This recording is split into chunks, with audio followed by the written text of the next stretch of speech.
Minha família disse que eu estava perdendo tempo estudando aos 45 anos. Você já passou da idade? Meu pai falou no jantar de domingo. Meus irmãos concordaram. Isso não vai mudar sua vida. Eu respirei fundo e disse: vou provar que estão errados. 3 anos depois, me formei médica e abri minha clínica. Agora todos pedem conselhos. E não foi só estudar medicina. Eu vendi meu carro de R$22 mil para pagar o cursinho. Larguei um emprego estável de 20 anos como secretária. Minha mãe chorou dizendo que eu estava destruindo minha vida. Mas eu sabia que se não tentasse, ia me arrepender para sempre. E olha, tinha mais coisa envolvida nisso do que só realizar um sonho. Naquele domingo específico, quando tudo explodiu, eu tinha acabado de pagar a última parcela do tratamento de saúde do meu pai. R$12 mil que saíram da minha conta. E ali estava ele, me dizendo que eu era velha demais para mudar de vida. A ironia era tão grande que eu quase ri, mas não ri. Eu estava cansada de ser invisível na minha própria família. Deixa eu te contar exatamente como foi. Todo mundo estava sentado na mesa. Meu irmão mais novo tinha acabado de contar que ia trocar de carro. Minha cunhada falava sobre a viagem para a Disney que estavam planejando. Meu irmão mais velho reclamava do trabalho, mas deixava claro que ganhava bem. E eu ali, quieta, como sempre, só ouvindo. Até que meu pai virou para mim e perguntou: e você? Quando vai fazer alguma coisa da vida? Já pensou em casar de novo? Seus filhos já estão grandes. Você podia arrumar alguém. Aquilo me irritou profundamente, como se minha vida só tivesse valor se tivesse um homem nela. Respirei fundo e soltei. Na verdade, pai, eu vou voltar a estudar. Vou fazer medicina. O garfo da minha mãe caiu no prato. O barulho ecoou na sala de jantar. Todo mundo parou de comer e me olhou como se eu tivesse anunciado que ia virar astronauta. Meu irmão mais velho foi o primeiro a falar. Você enlouqueceu? Medicina? Você tem 45 anos. Quando você se formar, vai ter quase 50. Minha cunhada completou sem falar no dinheiro. Faculdade de medicina é caríssima. Meu pai levantou a mão pedindo silêncio. Todos calaram a boca. Ele me olhou com aquela expressão que eu conhecia desde criança. Aquela expressão de decepção. Filha, seja realista. Você já passou da idade para essas coisas. Você tem um emprego bom, estável. Por que jogar tudo fora agora? Além do mais, você não tem dinheiro para isso. Pensei, engraçado você falar de dinheiro. Eu poderia ter jogado na cara dele que tinha acabado de pagar o tratamento dele, que sempre fui eu quem ajudava quando alguém da família precisava, que meus irmãos nunca contribuíram com nada. Mas não falei. Apenas disse: eu já juntei o dinheiro para o primeiro ano. Vou dar um jeito no resto. Minha mãe começou a chorar. Pelo amor de Deus, você vai se arrepender disso. Saí daquele almoço com o coração apertado, mas determinada. Cheguei em casa e fiquei olhando para o meu carro na garagem. Era um carro simples, um sedã prata que eu tinha comprado usado há 5 anos. Nada especial, mas era meu. Tinha me levado para o trabalho todos os dias, tinha me levado nas viagens com meus filhos. E agora ia me levar para o meu sonho. Na segunda-feira de manhã, coloquei o carro à venda. Na quarta-feira, já tinha vendido. R$22 mil. Usei esse dinheiro para pagar um ano inteiro de cursinho preparatório adiantado e ainda sobrou um pouco para emergências. Quando contei para minha mãe, ela desligou o telefone na minha cara. Meu pai mandou uma mensagem dizendo que eu estava por conta própria. Doeu, mas eu já esperava. O cursinho começou em março. Primeiro dia de aula, entrei na sala e percebi que era a mais velha. Muito mais velha. Tinha gente ali que podia ser meu filho. Mas sentei na primeira fileira, abri meu caderno novo e esperei o professor começar. A aula de biologia foi incrível. Eu estava fascinada. Saí de lá com uma certeza, tinha feito a escolha certa. Mas a realidade chegou rápido. Acordar às 6 da manhã, trabalhar o dia inteiro, sair correndo para pegar 2 ônibus e chegar no cursinho às 7 da noite. Aulas até às 11, chegar em casa à meia-noite, estudar até 2 da manhã. Nos finais de semana, era o dia inteiro com os livros. Química orgânica me fazia chorar. Física me dava pesadelo. Eu estava exausta. 3 meses depois, fiz meu primeiro simulado. Sentei na cadeira com confiança, afinal eu tinha estudado muito. Abri o caderno de questões e travei. Não sabia nada, absolutamente nada. As fórmulas tinham sumido da minha cabeça. As respostas não vinham. Entreguei a prova em branco na metade e saí correndo. Sentei no banheiro e chorei desesperada. Liguei para minha amiga Carol. A única pessoa que tinha me apoiado desde o início. Não consigo, Carol. Eu não vou conseguir. Estou velha demais. Minha família estava certa. Ela me deixou desabafar por uns 10 minutos. Depois disse: Tá bom? Já chorou? Agora levanta e continua. Você acha que alguém consegue alguma coisa na primeira tentativa? Aquilo me acordou. Ela tinha razão. Voltei com tudo. Mudei meu método de estudo. Contratei um professor particular de química usando o dinheiro que tinha guardado para emergências. Criei flashcards, fiz mapas mentais, entrei em grupos de estudo. Os meninos mais novos da turma começaram a me chamar de tia. No começo achei ofensivo, depois percebi que era carinhoso. Eles me respeitavam pela minha determinação. Um dos garotos, o Lucas, me chamou um dia. Tia, você pode me ajudar a organizar meus estudos? Eu não sei por onde começar. Sentei com ele e montei um cronograma. Expliquei como eu fazia para encaixar tudo na rotina. Outros alunos viram e pediram ajuda também. Sem perceber, eu tinha virado meio que a mentora da turma. E sabe o que era engraçado? Isso me ajudava a estudar também. Passou um ano. Chegou novembro, mês do vestibular. Eu estava apavorada. Tinha estudado tanto, abdicado de tanta coisa. E se não passasse, teria jogado tudo fora. 22 mil reais. Um ano de trabalho duro. A decepção da minha família seria ainda maior. Mas não podia pensar nisso agora. Foquei na prova. Primeiro dia foi razoável. Segundo dia foi melhor. Saí de lá sem saber o que esperar. O resultado sairia no dia 15 de janeiro. Esses 2 meses foram os mais longos da minha vida. Trabalhava no piloto automático. Minha cabeça estava sempre naquele resultado. Não contei para ninguém quando sairia. Não queria ter que dar satisfação se não passasse. Mas a Carol sabia. Ela me ligava toda semana para saber como eu estava. Era meu suporte emocional. Dia 15 de janeiro. Eram 10 horas da manhã. Eu estava no trabalho fingindo que digitava alguma coisa, mas na verdade só atualizava a página do resultado. 10h15, 10h30, 10h45, nada. 11 horas. Atualizei de novo. A página carregou diferente. Meu coração disparou. Coloquei meu número de inscrição com as mãos tremendo.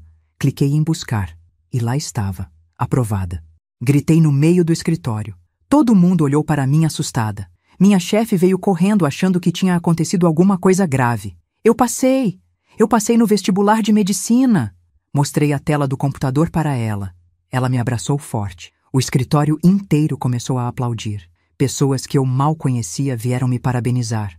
Aquele momento foi mágico, puro e simplesmente mágico. Liguei para a Carol. Ela atendeu no primeiro toque. Eu passei! Ela começou a gritar do outro lado. Eu sabia! Eu sabia que você ia conseguir. Estou indo aí agora. Desliguei e fiquei olhando para a tela. Doutora. Eu ia ser doutora.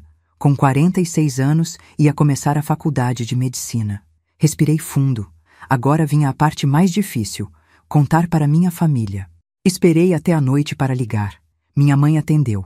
Mãe, eu passei no vestibular de medicina. Silêncio do outro lado. Depois ela disse, que bom, filha. Mas não parecia feliz. Parecia preocupada. Aliviada, talvez, de que eu não tivesse jogado dinheiro fora. Mas não feliz. Meu pai pegou o telefone. E agora? Você vai largar o emprego? Vou, pai. Preciso. As aulas são de dia. Ele suspirou.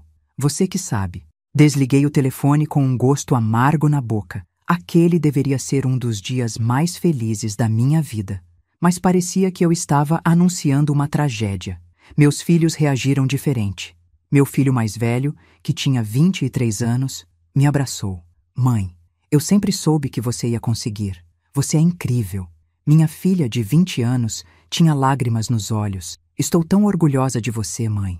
Carol apareceu na minha casa com vinho e pizza. A gente comemorou só nós duas. Ela levantou a taça, brindando a mulher mais corajosa que eu conheço. Bebemos e comemos falando sobre o futuro, sobre como seria estudar medicina, sobre os desafios que viriam. Mas naquele momento, nada disso importava.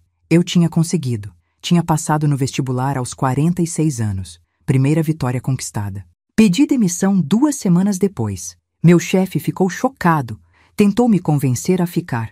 Ofereceu aumento de 20%, horário flexível, possibilidade de trabalho remoto, mas eu já tinha decidido. Precisava me dedicar inteiramente à medicina. Tinha juntado uma reserva que dava para me manter por 4 ou 5 meses. Depois disso, ia ter que descobrir uma forma de trabalhar e estudar. As aulas começaram em fevereiro. Primeiro dia, entrei naquele campus e me senti em casa. Era exatamente onde eu devia estar. A turma era grande, umas 100 pessoas. Eu era de longe a mais velha. Mas não me importei. Sentei na segunda fileira, peguei meu material e esperei. A primeira aula foi de anatomia. O professor entrou, era um senhor de uns 60 anos, olhou para a turma e começou a falar.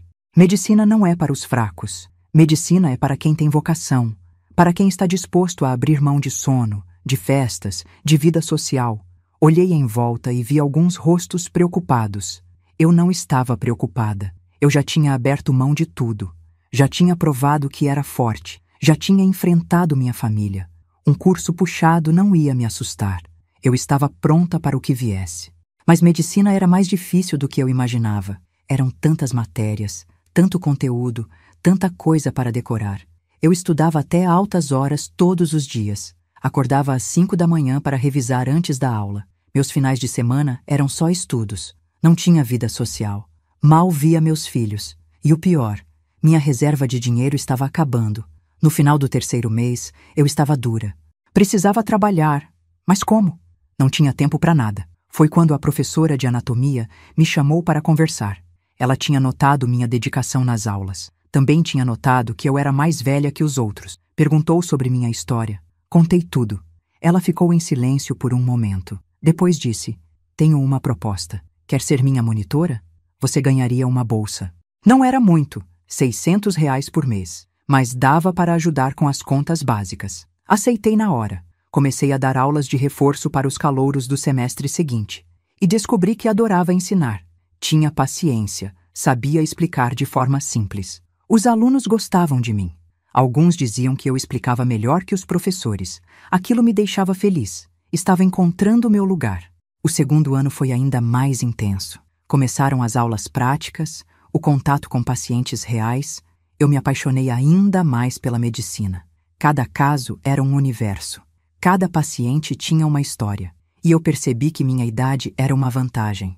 Eu tinha vivido, tinha sofrido, sabia conversar com as pessoas. Os pacientes se abriam comigo de uma forma que não se abriam com os alunos mais jovens. Mas teve um momento que quase quebrei. Foi no terceiro ano. Eu estava exausta.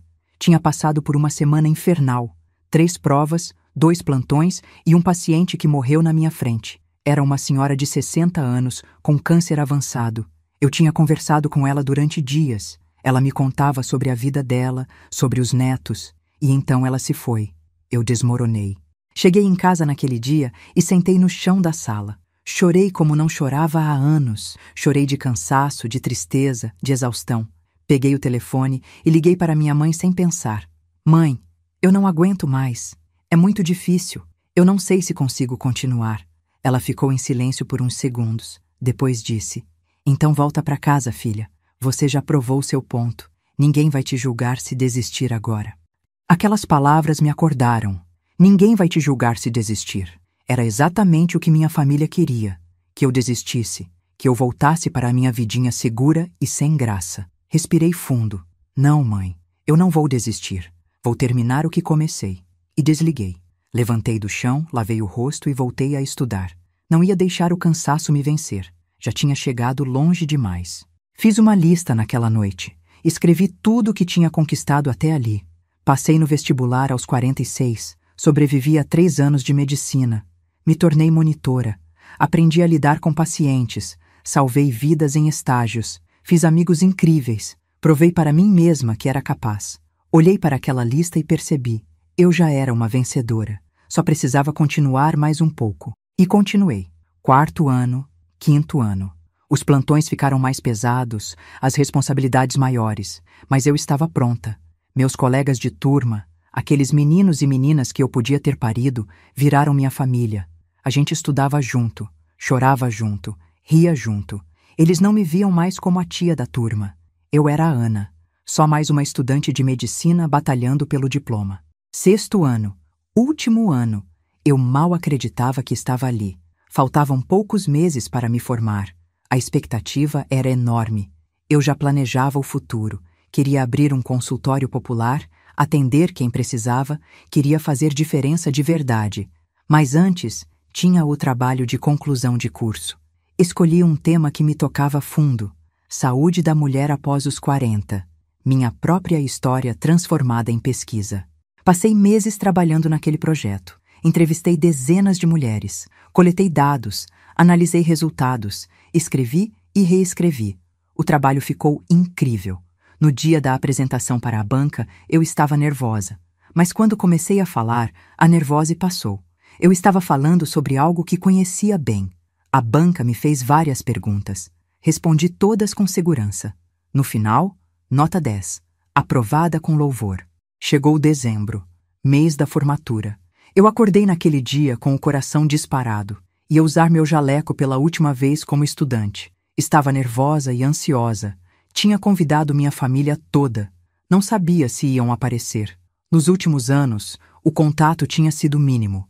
Eles perguntavam como eu estava, mas sempre com aquele tom de pena, como se eu tivesse cometido um erro e eles estivessem esperando eu admitir. Cheguei no auditório 2 horas antes. Ajudei a organizar as cadeiras, a arrumar as flores. Meus colegas estavam eufóricos. Famílias começaram a chegar. Eu ficava olhando a entrada, procurando rostos conhecidos. Carol chegou primeiro. Me abraçou forte. Você conseguiu, amiga. Você realmente conseguiu. Meus filhos chegaram em seguida. Os 2 me abraçaram juntos, chorando. Estamos tão orgulhosos, mãe. A cerimônia começou. Discursos, homenagens, choro. E então começaram a chamar os nomes. Quando chegou na letra A, meu coração acelerou. Ana Paula da Silva. Levantei e subi no palco. O reitor me entregou o diploma. Naquele segundo, olhei para a plateia. E lá estavam. Minha mãe, meu pai, meus irmãos, todos. Minha mãe chorava. Meu pai tinha um sorriso no rosto. Um sorriso orgulhoso. Desci do palco segurando meu diploma como se fosse o maior tesouro do mundo. Minha família veio correndo me abraçar. Meu pai me puxou de lado. Filha, eu estava errado. Completamente errado. Você não só provou que conseguia, você foi além. Estou muito, muito orgulhoso de você. Sua voz estava embargada. Ele chorava. Meu pai, que eu nunca tinha visto chorar, estava chorando de orgulho de mim. Minha mãe me abraçou em seguida. Me desculpa por não ter acreditado. Me desculpa por ter tentado te desanimar.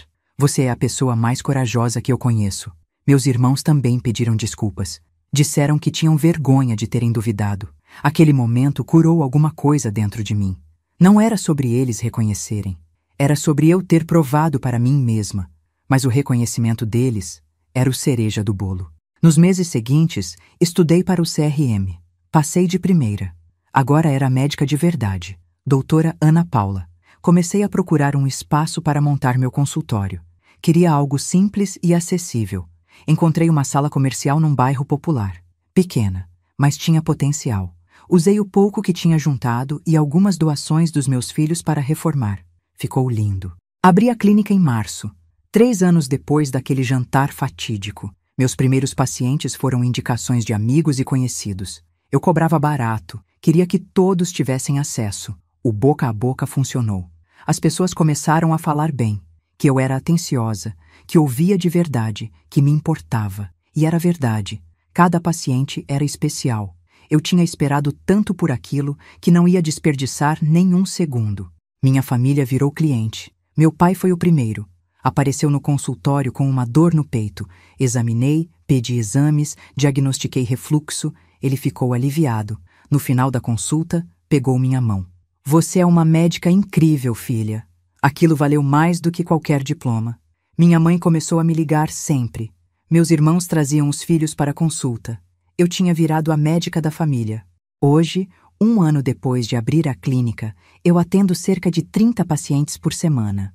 Contratei uma recepcionista. Estou planejando expandir. Meus filhos estão orgulhosos. Minha filha até disse que quer fazer medicina por minha causa. Carol continua sendo minha melhor amiga e maior apoiadora. E eu olho para trás e vejo o caminho que percorri. 45 anos. Um jantar humilhante. Uma decisão corajosa. E sabe o que aprendi com tudo isso? Que nunca é tarde para recomeçar. Nunca é tarde para perseguir seus sonhos. Não importa o que as pessoas digam, o que sua família pense, qual sua idade. Se você tem um sonho, Vai atrás. Sim, vai ser difícil. Sim, vão duvidar de você.